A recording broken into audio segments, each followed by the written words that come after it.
Today we will be talking about immigration.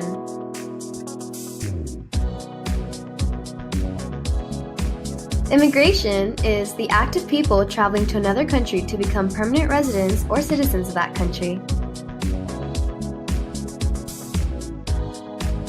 Well, actually, that's not always the case. Some are immigrants and others are refugees. An immigrant is a person who chooses to move to another country and settle there, while a refugee is a person who's forced to move to another country and needs to leave for their own safety because it's too dangerous to live in their home country. Let's talk about push and pull factor. Push factor is something that makes people want to leave a place or escape a situation, while pull factor is referred to something that attracts people to go live in a particular place.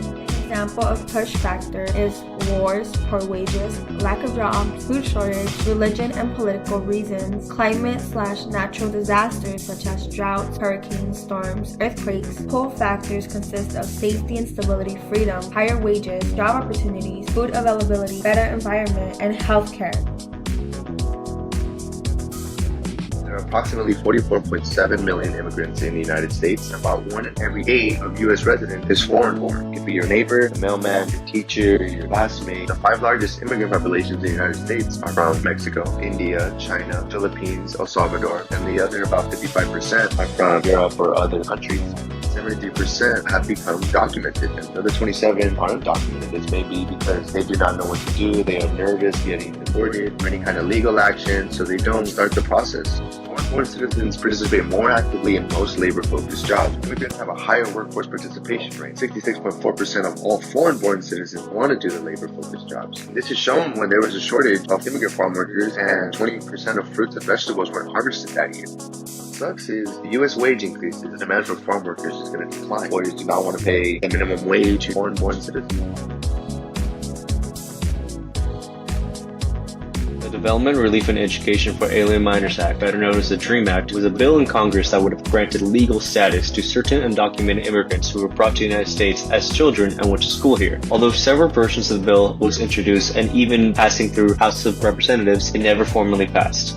On June 15, 2012, Deferred Action for Children Arrivals was introduced. DACA did not provide legal status to individuals, and they must renew every 2 years. DACA had a lot of backlash. One particular case was the U.S. District Judge Andrew Hannon in Brownsville, Texas, issuing a nationwide injunction to prevent the DAPA policy from taking effect.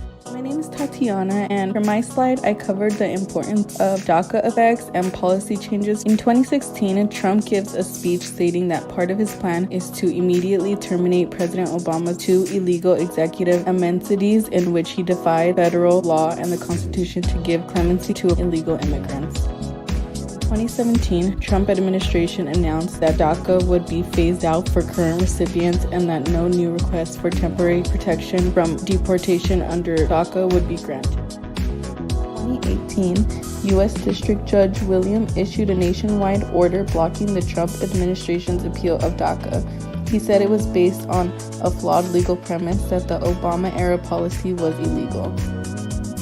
In 2019, the U.S. Supreme Court announced that it will hear the case on DACA to determine the future of the program. In June of 2020, the U.S. Supreme Court ruled to allow the DACA program to continue. The following month, the Trump administration released a memo continuing to restrict the DACA program.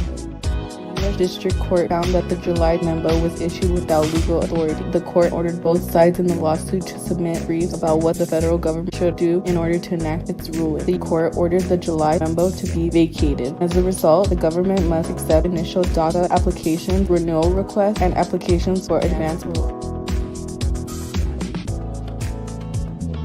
The Supreme Court ordered the administration to accept new DACA applications. However, they have denied all these new applicants. We also need to hold higher standards to those working in ICE. As we can see through the media, the detention centers and the way people who work for ICE have been treating these people have not been right. We need to be able to do standard check, meaning we have someone go out to those centers and make sure that people are just be treated like normal human beings, because they are not, as you can see in the top left corner in the picture. As far as processing or receiving citizen status, this process takes years. Instead, it should not take more than a couple months.